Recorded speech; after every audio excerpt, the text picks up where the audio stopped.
Good evening, I'm Ken Bastida. And I'm Dana King. We have seen many protests in Oakland, but few like this.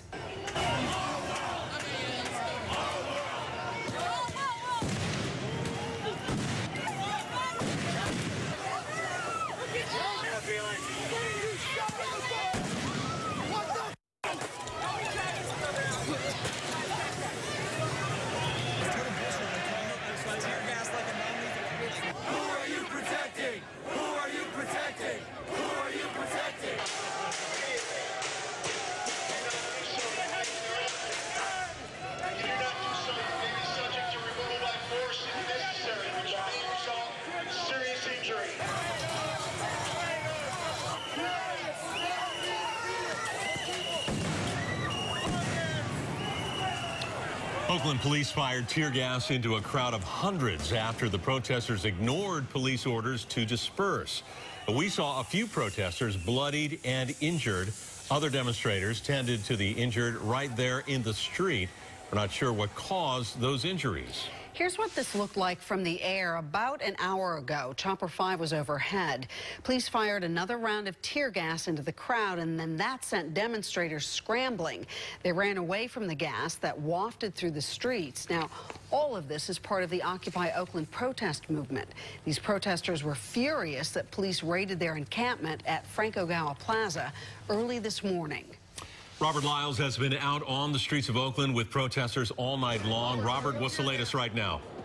Well, Ken, I can tell you out live, officers have just fired tear gas rounds into the street. You can hear the explosions, and tear gas is firing over our heads as we speak.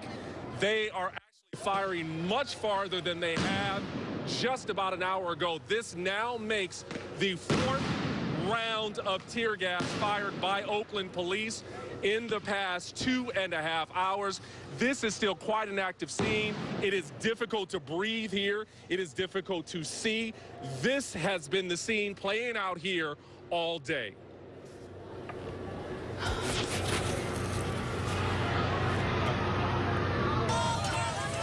It started with a line of police in riot gear at 14th and Broadway, declaring Franco-Gowa Plaza an unlawful assembly. But Occupy Oakland demonstrators were told the plaza would be a free speech space until 10 p.m.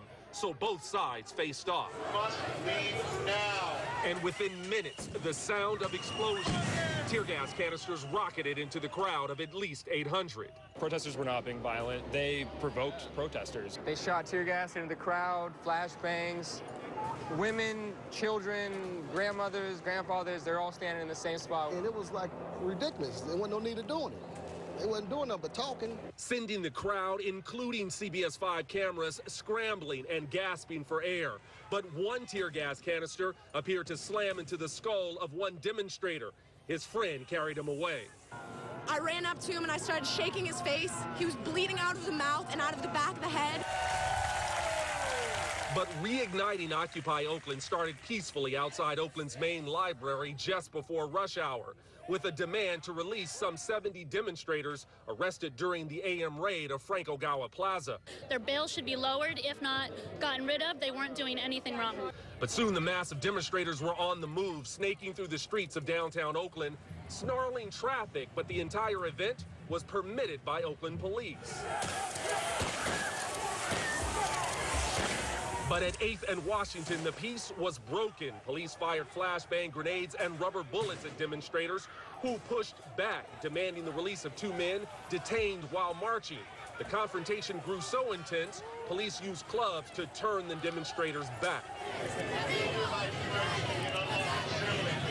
But demonstrators were not as reserved as they described. Paintballs were either fired or thrown at officers, and a series of small fires erupted behind City Hall. And watch as this protester hurls a large object at this CHP cruiser, smashing the back window. Personally, I believe that we should have took this action earlier. I believe that we have the duty, the responsibility to protect life and property.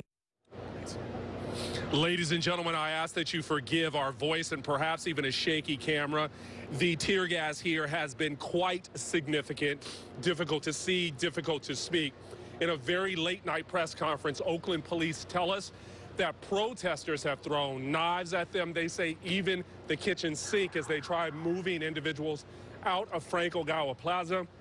At this hour, they tell us that there have been 102 total arrests. 2 police officers have been injured. As you can see, this is still quite an active scene, and the demonstrators have run from the tear gas at this moment, but they certainly have not left the streets of downtown. Ken, Dana, back to you. Robert, I appreciate your efforts here. Keep your crew safe. We know you guys have been taking tear gas while covering the story for us, and we appreciate that. You're giving us live pictures of what's going on right now. You have been covering this story from the very beginning, this Occupy Oakland story. Why is this city having a problem when cities all across America are not? There have been Occupy movements going on all across the United States. Why did it explode in this kind of violence tonight? And we haven't seen this violence anywhere else. It's a very interesting question. I can tell you that there have been members who are part of the Occupation Oakland demonstrators who have actively pled with the crowd, making calls for peace, trying to keep away the direct confrontation between police and the demonstrators. That has not been successful. On the other hand, it remains to be seen why police have been, in what's an obvious description, quite heavy-handed in their use of flashbang grenades and those tear gas canisters that they have fired. Again, they are saying in this late-night press conference that they face knives, that they face quite hostile activity by the demonstrators early this morning as they tried moving them out of Franco Gawa Plaza. Perhaps that is their reason for using the tactics that they're using tonight. But Ken, the straight answer is there is really no clear answer as to why violence has escalated so drastically here. Robert, we're looking at the video. We've seen CHP cars, sheriff's deputies, as well as OPD. Can you give us a perspective on how many protesters there might be out there tonight, as well as how many police?